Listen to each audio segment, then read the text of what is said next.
everyone, and welcome to the Privileged and Confidential podcast. Today's guest is Trevor West. He's the CEO and co-founder of Podqi, a brand protection software vendor. I'm so excited to chat with you, Trevor. Thanks for coming on the show today. Yeah, thank you so much, Francesca. It's really great to see you again. So we connected in so many different funny ways. I think you connected with me. You found me on an ad, and you're also good friends with one of my contacts out in LA.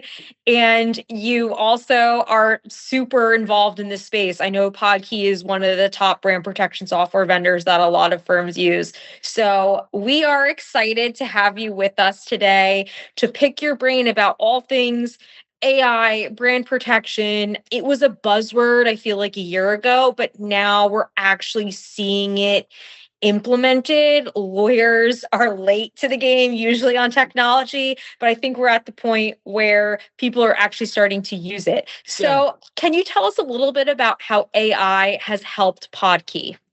Yeah, 100%. And seriously, thank you so much for having me on the podcast. I had the pleasure of joining you all Escapades a couple of months ago too. That was an incredible event. So small shout out there. If anyone has a chance to be in New York in the April timeframe, it's really an incredible event with tons of different folks from the industry, from the brand side, the technology side. So I really had an awesome time there. And yeah, so I think just a little bit of background too. So myself, my two co-founders, we're purely from a technology background. And then with a legal spin on it is how we created Podqi. And so I think when we entered the industry in early 2024, we're over here in San Francisco, backed by some top venture capital firms over here like General Catalyst, Afford Capital, Soma Capital, and a few others. I think when we came into the industry, what we saw is there was really quite a distinct divide between how brand protection is seen from the brand side and the legal side, where, for example, if you are working with a brand on really any kind of corporate matter, any form of escalation, when it comes to high volume takedowns, naturally the solution was you refer them to a third party brand protection provider, of which there are many. And so I think where we saw the difference here is there's so much that can be applied where we can apply AI to really replace the traditional manual analyst that might do a lot of the high volume workflows from evidence gathering, documentation, the takedowns. And so by way of doing that and really replacing that analyst model, we can actually put the technology in the hands of not only the brand owners, but also the law firms like yourself. So on top of all the incredible work that you do, it can now be a value add where you can stay involved in that brand protection process. And so I think, totally. Collaborating with you all and other firms like that, it's really been, a really big switch from even when we entered the industry 2.5 years ago to what we're seeing today, working with, some of the bigger companies here in the US and abroad. Yeah, it's a team. And that's what I always tell clients and brands. It's not just, oh, you only work with a trademark software takedown vendor, or you only work with a lawyer or a brand protection specialist. This is a collaborative effort. You absolutely need a software. That is a no-brainer for today. If you're a popular brand, you're getting knocked off en masse. Doing it manual can only get you so far. With, it used to just be like Amazon and eBay that you were monitoring, and now there's hundreds of platforms, hundreds of social media platforms, and also standalone websites, which are in theory endless. So number one, you need a software vendor like Podqi, but also then you really want to work with attorneys who actually understand when to do a takedown versus a cease and desist letter versus litigation, or maybe the in-between of a UDRP or a URS and some of the other tools that we have available, including recordals with customs. So in the grand scheme of things, this is a collaborative effort with a combination of tech platforms, lawyers, brand protection specialists. The fight it was always a fight, but I feel like, and I'd like to know your thoughts on this, Trevor. Yeah. In my experience, it felt like it was really like the Fortune 500 companies that were experiencing this level of fakes and knockoffs. But now, with the rise of AI, it feels as if it does not matter what market you are, whether you are a startup or you are a solo in your basement making products. Yeah. If you go viral or you are a popular product, you are now experiencing like Fortune 500 company level of knockoffs and legal problems. So can you talk a little bit about that and what you're seeing in terms of like the new economy brands and what I call emerging brands and how they're dealing with some of these issues? No, you're completely right. And I think I'm not the first one to say it, but it is really, it's fighting AI with AI. And so I think exactly what you said, where maybe the traditional problems might have been on a well-known marketplace like an Amazon or an eBay. And maybe even if you are a smaller brand, a mid-sized brand, a large brand, where maybe you're only selling through one of the main channels like a Walmart or an Amazon, your IP can be used anywhere. So I think Yeah. even the expansion of the different types of marketplaces, whether it's a TikTok shop, an AliExpress, really any kind of marketplace, you also bring about a really good point about the new age threats. And so I think what the legal system and legal teams like yourselves have always been able to do really, really well is you can be versatile. So if your client is having a problem with domains, with meta ads, you have different folks in your network, or you can solve it in-house to solve those kinds of problems where maybe a software vendor like ourselves, if we're extremely siloed to particular marketplaces, suddenly you have a solution for maybe a small part of your problem that used to be the entire problem. So I think that's one thing that we've really focused heavily on is where our expertise lies and then where it ends. And so how we can collaborate with folks like you all to go through those different forms of escalation. So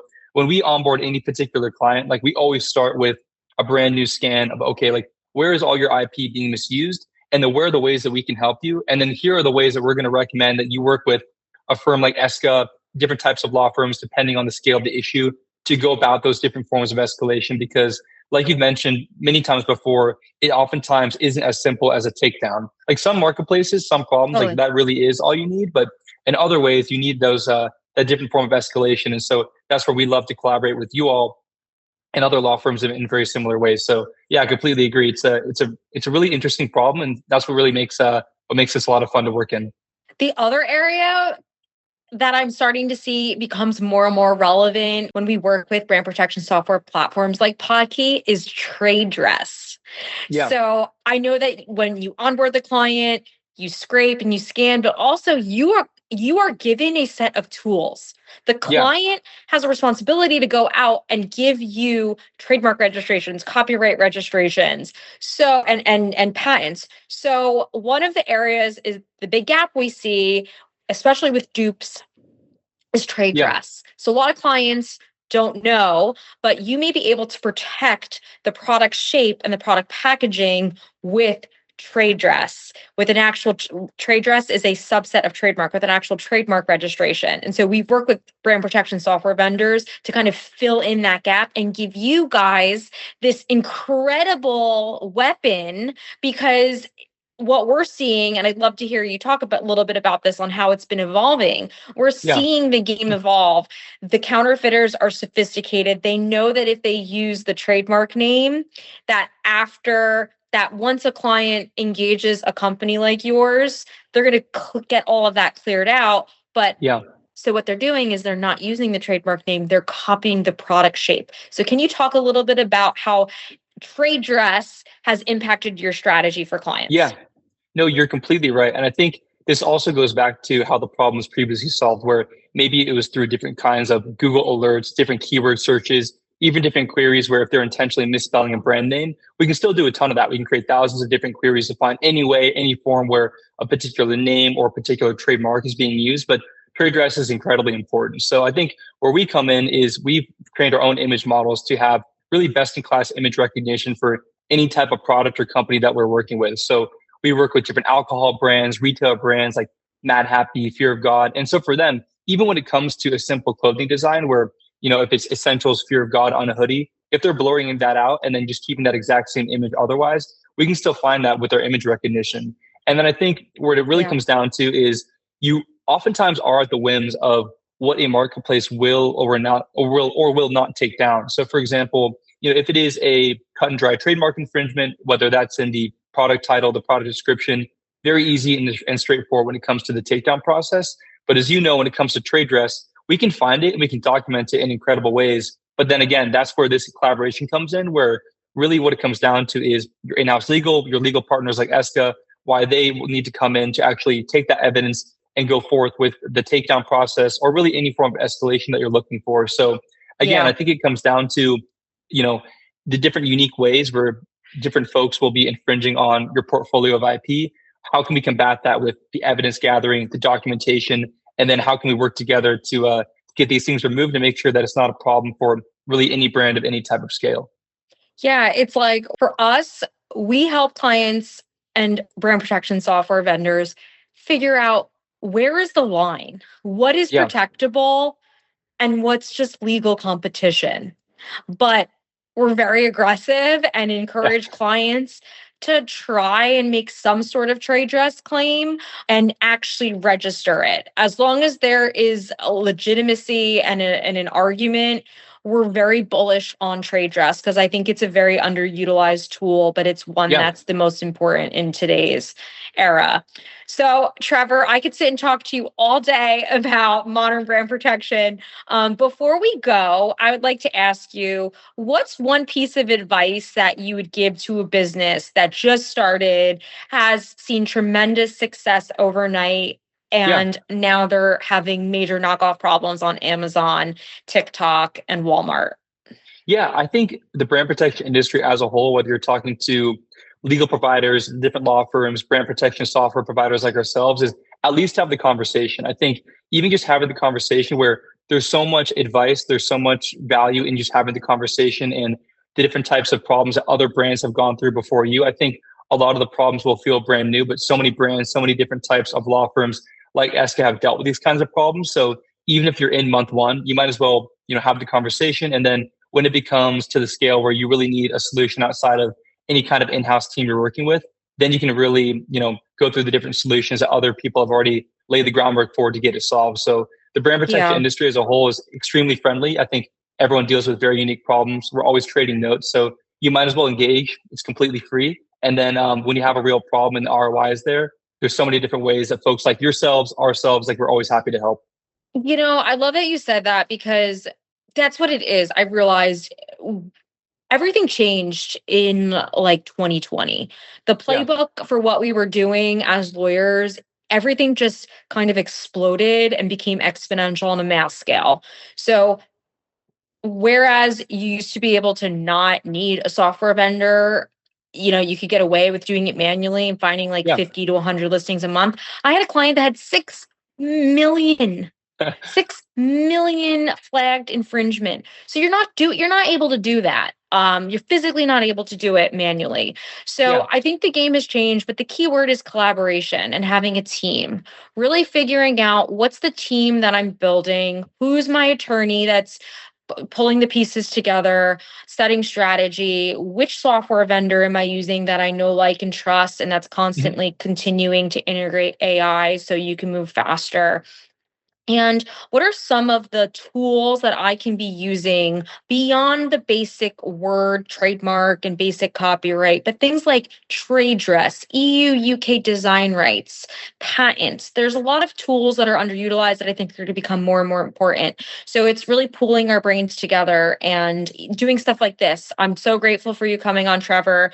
And if Yeah. Thank people you. are interested in learning more about Podkey, where can they go to connect with you?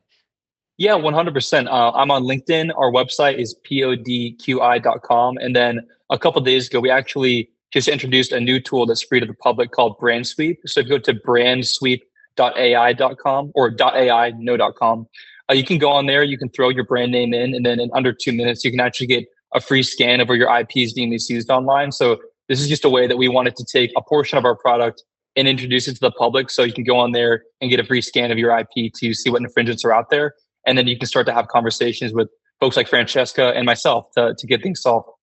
Amazing. It's so great. And I think as more and more of this comes accessible, take advantage of it. Use that free, thank you for sharing that. Use that Yeah. free suite, but also take advantage of lawyers who are giving their time to give you free legal advice. And Yeah. you do a free discovery call too. So, Trevor, thank you so much. Will we see you at INTA? Are you going to be at INTA next year in San Diego? Yeah, 100%. We were just over in London, had an incredible time. And then, yeah, we'll be at INTA, IACC, and of course, Escapades next year as well. Amazing. Okay. Thanks, Trevor. Thanks for coming on the show. We appreciate Awesome. you. Yeah, thank you, Francesca.